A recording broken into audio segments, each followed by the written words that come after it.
নমস্কাৰ বন্ধু বান্ধৱী সকল, প্ৰথমে মই অসমীয়া ৰাশিফল চেনেলত আপোনাক স্বাগতম জনালোঁ। ডেইলি ৰাশিফলৰ বাবে এই চেনেলটোক ছাবস্ক্ৰাইব কৰক। আজি মই এই ভিডিঅ'টোত ক'ম আৰ নামৰ লোকৰ 2022 বৰ্ষৰ ৰাশিফল। আৰ নামৰ লোকসকলৰ নতুন বছৰ 2022 বৰ্ষৰ প্ৰথমত শাৰীৰিক, মানসিক আৰু কৰ্মজীৱন সম্পৰ্কিত অনুকূল ফলাফল পাব, কিন্তু ব্যৱসায় আৰু পৰিবাৰৰ কথা ক'ব গ'লে পৰিস্থিতি অলপ ভাল দেখা গৈছে। আপুনি আপোনাৰ সম্পদ সঞ্চয় কৰিবলৈ সফল হ'ব। ইয়াৰ পিছত মাৰ্চৰ প্ৰথমত শনি, মংগল, বুধ আৰু শুক্ৰ মিলি আপোনাৰ ৰাশিত চতুৰ্গ্ৰহ যোগ গঠন কৰিব আৰু এইটো আপোনাৰ সমস্ত আৰ্থিক বাধা দূৰ কৰিব আৰু আপোনাৰ আয় বঢ়াব। ইয়াৰ পিছত মে' মাহৰ পৰা নৱেম্বৰৰ মাজভাগত চাকৰি বা শিক্ষা সম্পৰ্কত কিছু ভাল খবৰ পাব বুলি আশা কৰা হৈছে আৰু প্ৰেম বিবাহৰ জীৱনত বহুত ডাঙৰ পৰিৱৰ্তন হোৱা দেখা গৈছে। যিসকলৰ বিবাহৰ কথা বতৰা চলি আছে সেইসকলৰ ভাল খবৰ পাব পাৰে।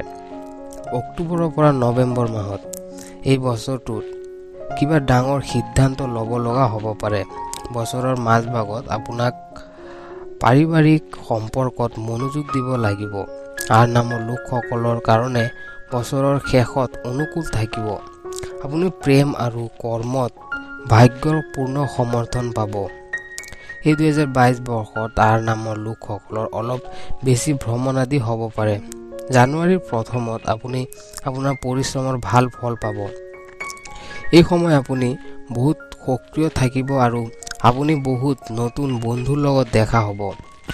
আপুনি ফেব্ৰুৱাৰী আৰু জুন মাহত ব্যৱসায়ত বিশেষ ধ্যান দিব লাগিব। আপুনি যদি কোনো নতুন কাম আৰম্ভ কৰিব বিচাৰে তেনেহ'লে আৰ্থিক সুবিধা পোৱাৰ আপোনাৰ কাৰণে অনুকূল হ'ব। আগষ্টৰ পিছত আৰ্থিক ক্ষেত্ৰত পৰিস্থিতি স্বাভাৱিক হ'ব ধৰিছে। এই সময়ত আপোনাৰ মা দেউতাৰ লগত আপোনাৰ ভুল বুজাবুজি হ'ব পাৰে, সেইকাৰণে আপোনাৰ সাৱধান হোৱা উচিত। সম্পৰ্কৰ ক্ষেত্ৰত কিছু সমস্যা হ'ব পাৰে, সেইকাৰণে আপোনাৰ নতুন কাজ কৰ্মত আৰু প্ৰেম আৰু অৰ্থ উভয় ক্ষেত্ৰত আপোনাক আৰু মনোযোগ দিব লাগিব। আপুনি যদি আপোনাৰ স্বাস্থ্যৰ প্ৰতি যত্নৱান হয় তেনেহ'লে এইটো আপোনাৰ কাৰণে বিশেষভাৱে ভাল হ'ব। এই 2022 বৰ্ষত আৰ নামৰ লোকসকলৰ বাবে যোগ্যতা প্ৰমাণ কৰাৰ কাৰণে এইটো এটা বহুত উপযোগী সময়। 2022 বছৰটো আৰ নামৰ লোকসকলৰ কাৰণে ভাগ্যৱান সময় হিচাপে প্ৰমাণিত হ'ব, কাৰণ শনি কুম্ভ ৰাশিৰ পঞ্চম ভাগত থাকিব। এই বছৰ আপোনাৰ জীৱনত পৰিৱৰ্তন আৰু সুযোগ বহুত আহিব, কিন্তু সেই সুযোগ আপোনাৰ ল'ব জানিব লাগিব। এই বছৰ